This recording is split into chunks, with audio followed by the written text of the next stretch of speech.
Welcome, young heroes.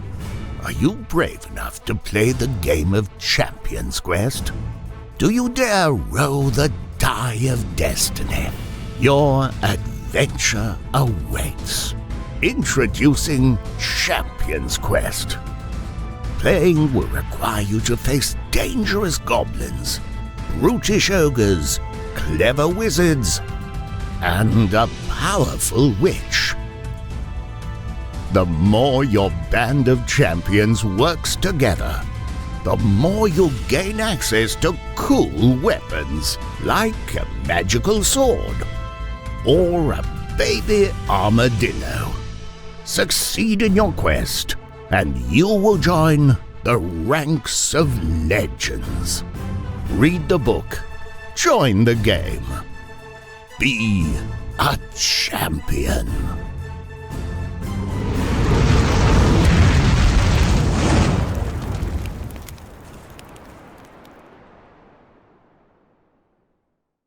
So we just watched the book trailer for Champions Quest, The Die of Destiny. And today, as you can see, we're going to interview the author FrankLCole. But first, we have a special guest, 2 special guests today.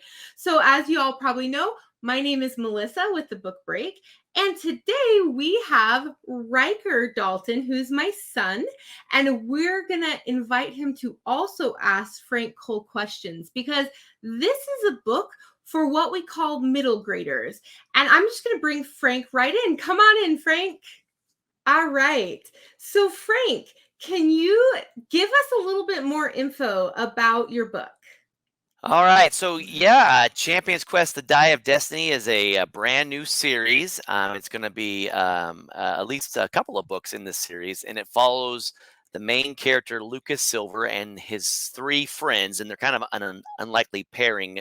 And they get lured into playing a game called Champions Quest, and it's a lot like Jumanji. They get sucked into the game, but it's also similar to Dungeons and Dragons. They have to fight monsters and go on quests and earn treasure and artifacts, and they actually roll dice to gain the advantage over these monsters. And they don't even realize that they're going into the game, and until they're in another world called the lower echelons, and that's where they start on their quest immediately. So it's a lot of fun. It's a lot of high adventure and excitement. Awesome. So Frank, Riker has been reading your book, and so I'm going to let him ask you a question. Great. What's your favorite character?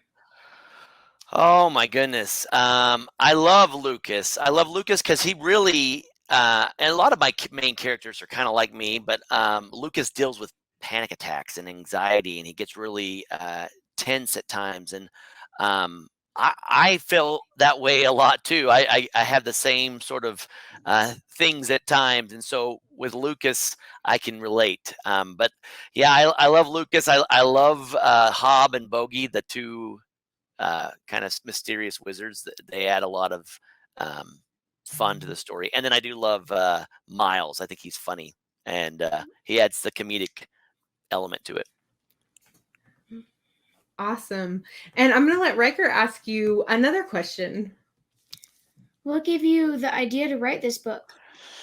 Well, I actually play a little Dungeons and Dragons myself, and an idea popped into my head. It was the name Hob and Bogie. Hob and Bogie's Curiosity Shop. So when that name popped into my head, I wondered what could be inside that shop, and it led to these wizards, and it led to this game, and it led to this whole adventure. And it's bigger. It's bigger than what it leads on at the very beginning of this book. There's more happening, but yeah, that's kind of where it all started. I was playing the game and loving it, and then the name Hob and Bogie popped into my head one day, and I'm like, okay, that's got to be something. Yeah, that's awesome. And then you have, this is book 1, and this Champions Quest is going to be a series, right? Correct. Yeah, I'm working on book 2 right now, and they're on a completely different quest. A lot of crazy things happen, new monsters, new challenges. So, and that one will come out next year, next fall. Awesome. So something I want to make sure that our viewers know, because I was super excited to see this, is if any of our viewers have an Audible membership, they can actually go on right now and get the audiobook for free. So if you are an audiobook fan, go and get this book right now. Now, I actually want to say that you should get it anyways, even if you're not an audiobook person. And Kirby Hayborn is the narrator, and he's amazing. It's so good.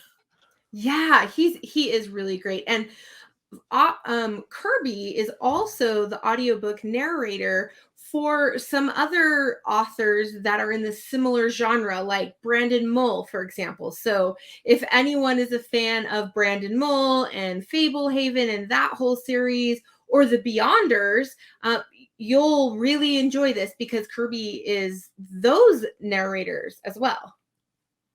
Yeah, he's awesome.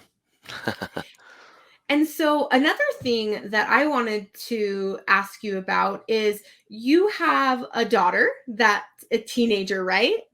Yeah, correct. Has she read your book yet? No, she's read lots of it, but she hasn't read it from cover to cover. She is finishing up Harry Potter 4, and then she's going to take a break and read my book. And I put it in the dedication that she has to read this book. So she's good. She reads all my books, but she hasn't gotten around to this one yet. So yeah, well, I'm sure she's gonna love it because Riker, you've been re-listening to it, right? Mm-hmm. Yeah. So for parents out there, something that we like to do in our home is, so I have 3 kids. Riker's the oldest of the kids. We like to do both. So we get the physical book and the audio book, and then we will listen to the book and read it at the same time so we can kind of follow along on it. So this is something you can do with the Die of Destiny Champions Quest.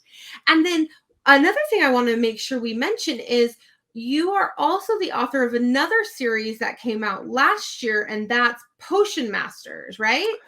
correct. Yeah, that was my trilogy that finished up last year.